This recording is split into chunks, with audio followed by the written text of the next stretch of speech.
Hello, Mitchell. Welcome. I wanted just to share with you some AVID updates for this year. One of our focuses for this year, or our focus this year, is going to be on one pagers. I will be sending out videos monthly to show you how you can use this great AVID resource. And to, if you all have any questions, then you can reach out to your AVID representative, team representative, and I will be meeting with them to get feedback. So, for our Avid one pager, this is a great resource that you can use for face to face or in class, or virtual for virtual teachers. It's a great way to get the students off of their Chromebooks and to use their creativity to access those higher order critical thinking skills. So, what you will start out with the one pager is just a simple rubric.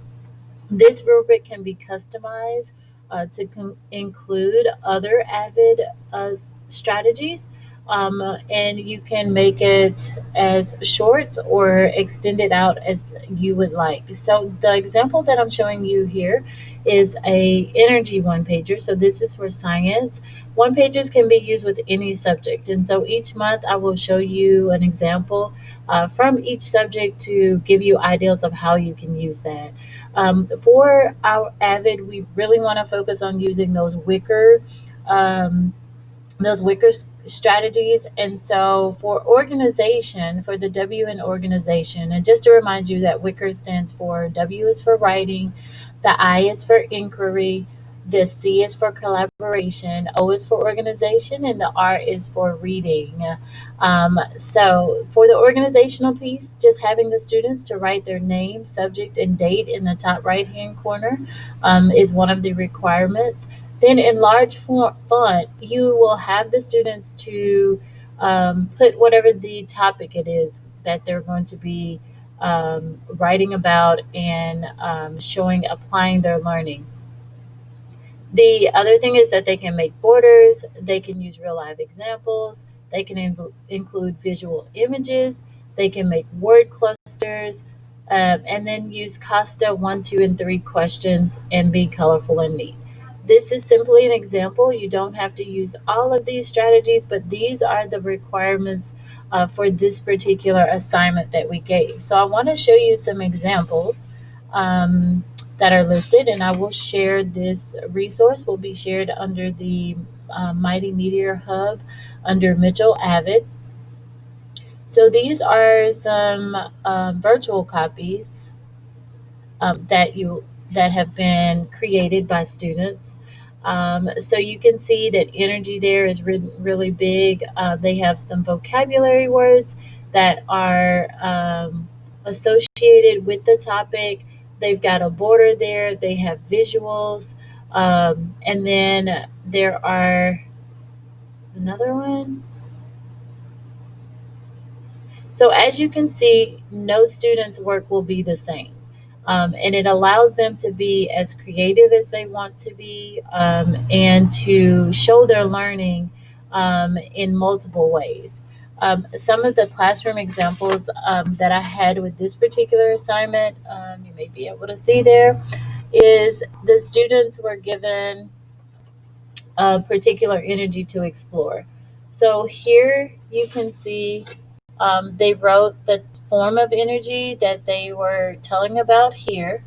And over here, you can see the word cluster. So they drew a symbol of that represented mechanical energy, and then they used vocabulary words around to make a word cluster. So that's an example of the word cluster. Also, they have their Costa 1, 2, 3 questions. I will cover Costa level questions in another video, but just to let you know, these are leveled questions. They wrote not only their question, but they also gave their answers with that. Some of the other things, let's see, in that top corner, they have their name and their date. There's another word cluster with a symbol. One of the other things that I have my students to do is an I believe statement. This is an example of what our wicker would be our W for I write. I mean, for writing. So a quick write would be what you could use your I believe statement for. So based on what the students have covered over mechanical energy, then they are just to complete a I believe statement. What do you believe about mechanical energy? So that pushes their level of learning up to a depth of knowledge 3, because they have to think about what they've learned and then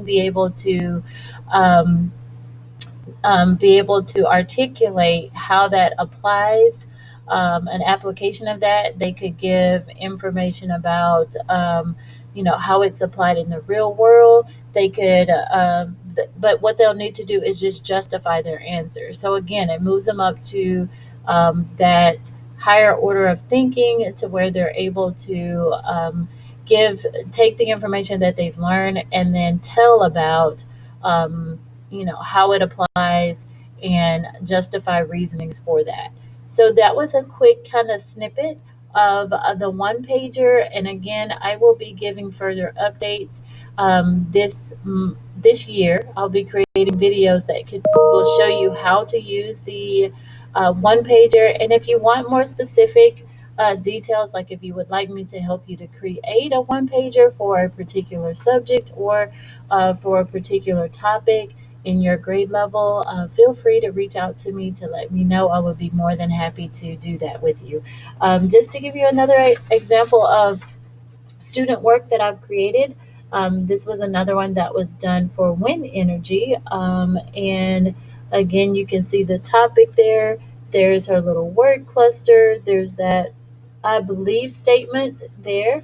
So I'll zoom in a little bit. So I do have lots of student examples, and again, you can see how different they are, and how the students are able to express their learning in a non-traditional way, and it also gives them an opportunity to be off of the computer and decrease that screen time, as well as increase their critical thinking skills. So you are able to, again, just customize that to be able to level it. You could differentiate it to add or take away some of the different requirements in the rubric. But just a great resource to have, and hopefully you will find this useful and you all will be able to start to implement that. I look forward to seeing those examples and feedback from you, just to let me know how it went. Thank you so much.